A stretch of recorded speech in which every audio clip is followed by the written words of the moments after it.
ساری ہیں لیکن مطلب کم ہے. شاہ صاحب نے بہت ساری باتیں فرما دی. بندہ جتنا شکر اس کا خدائے لم یزل کا ادا کرے شکر ادا نہیں کر سکتا. تو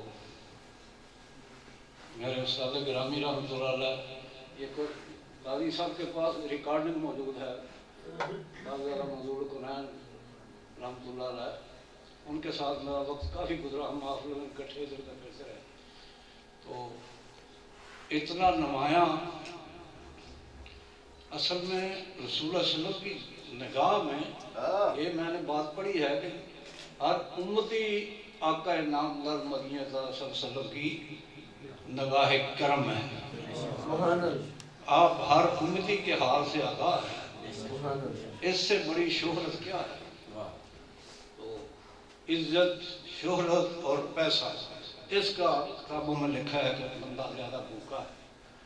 میں نے اللہ سے یہ باتیں نہیں مانی. اللہ کا شکر ہے مجھے اللہ نے ان بیماریوں سے بچائے رکھا.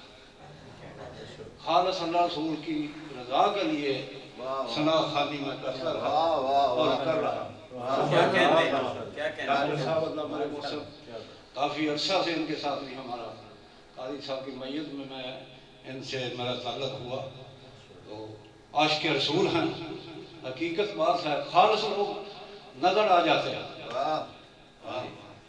رسول اللہ صلی اللہ علیہ وسلم نے فرمایا کسی کے ساتھ کھانا کھاؤ کسی کے ساتھ صحبت اختیار کرو کسی کے ساتھ سفر کرو اور لین دین کرو. ان تین باتوں میں کسی بندے کو آزماؤ پھر اس کے بارے میں اپنا حسن ظن یا حسن بد وہ مقرر کرے. معیار یہ ہے بندے کی پہچان کا. ابھی موضوع اللہ تعالیٰ ہمارے علامہ عبدالرشید صاحب میرے بڑے محسن ہیں. تو یہ محبتیں اللہ رسول کے لیے ہماری کسی ذات کے لیے نہیں. تو الحب للہ والبغض للہ. عالم میں نہیں ہوں بہرحال علماء سے یہ باتیں سنتے رہتے ہیں. کہیں کہیں کتاب بھی کوئی دیکھ لیتے ہیں. تو اللہ تبارک و تعالیٰ خالص بندہ بننے کی توفیق دے.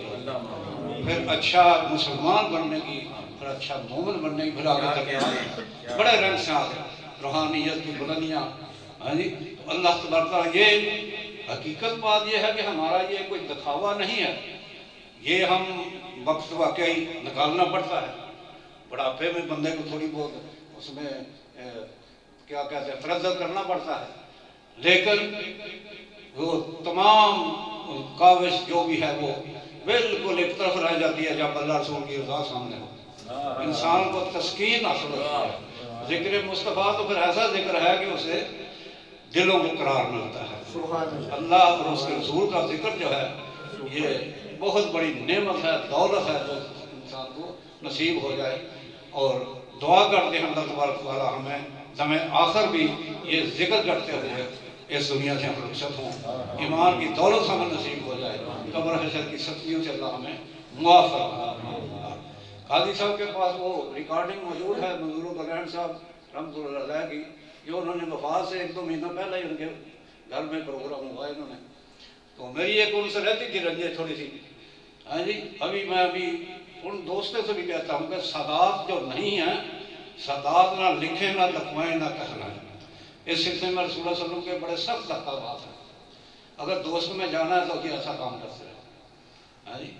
میں قرآن صاحب کو میرے استاد گرامی میرا علاقہ تو جنوبی پنجاب ہے سارا اور ہر شہر میں میرے ادھر شاہکوٹ لاہور فیصل آباد گجرانوالہ ڈسکا ایسا پورا علاقہ میرا میں ادھر کا رہنے والا ہوں اور میں بہت اچھی طرح جانتا ہوں. استاد گرامی رحمۃ اللہ علیہ سے میرا بڑا قرب رہا الحمدللہ.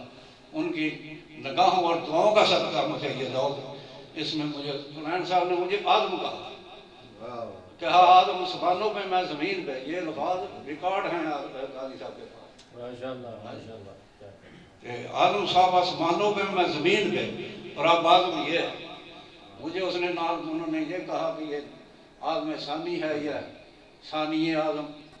ایسی بات نہ میں اس چیز کا قائل ہوں ہاں جی بڑا بننے کا مجھے شوق ہی نہیں ہے، ہاں جی تو اللہ تبارک تعالیٰ عاجزی نصیب فرمائے اور بات میں خضوع نصیب ہے۔ جب تک آدمی مٹتا نہیں ہے لذت عبادت محسوس نہیں ہوتی۔ ہاں جی نمازیں پڑھا کریں، دل لگا کے پڑھا کریں، ہاں جی خانہ کعبہ کے سامنے۔ اب تو خانہ کعبہ دیکھ لو دکھا رہے ہیں ٹی وی پہ ہر وقت، وہ نقل نہیں ہے اصل ہے۔ تو جب وہ تصور بندے کا بن جائے تو ہم کبھی سنتے تھے یار فلاں کہتا ہے ہم خانہ کعبہ میں نماز پڑھتے ہیں، ہم مزہ کا کیس انداز میں ہنس لیتے تھے۔ وہ یہ بات حقیقت ہے۔ اب نیت کرتے وقت ہم یہی کرتے ہیں کہ منہ طرف خانہ کعبہ شریف کی طرف، تو جب خانہ کعبہ سامنے ہو تو پھر نماز کی لذت تصور ہو، یہ تصور پکائیں۔ نماز جب پڑھے یہ تصور کریں کہ میں خانہ کعبہ کے سامنے کھڑا ہوں، اللہ کی بارگاہ میں کھڑا ہوں، اور اس عاجزی اور انکساری کے ساتھ پھر سجدہ ریزی کریں، اللہ ہم پر راضی ہو گئے۔ تو عبادتوں میں جتنی لذت گرانے سے اپنے آپ کو ہوتی ہے اتنا بڑھانے سے بھی ہوتی ہے۔ اللہ تبارک تعالیٰ ہمیں یہ محبتیں صدقہ حضور کا نصیب فرمائے، اس کے چاہنے والے صحابہ کرام کی، تبع تابعین کی، اللہ کے بزرگوں کی، ولیوں کی، یہ روحانی جو مناظر ہیں اللہ ان میں ہمیں بھی کچھ حصہ نصیب فرمائے۔ درود پاک پڑھ لیجیے۔ میں ناز میرے استاد گرامی کا کلام ہے، وہ قاضی صاحب نے موقع فرمایا، میں وہ چند اشعار پڑھوں گا۔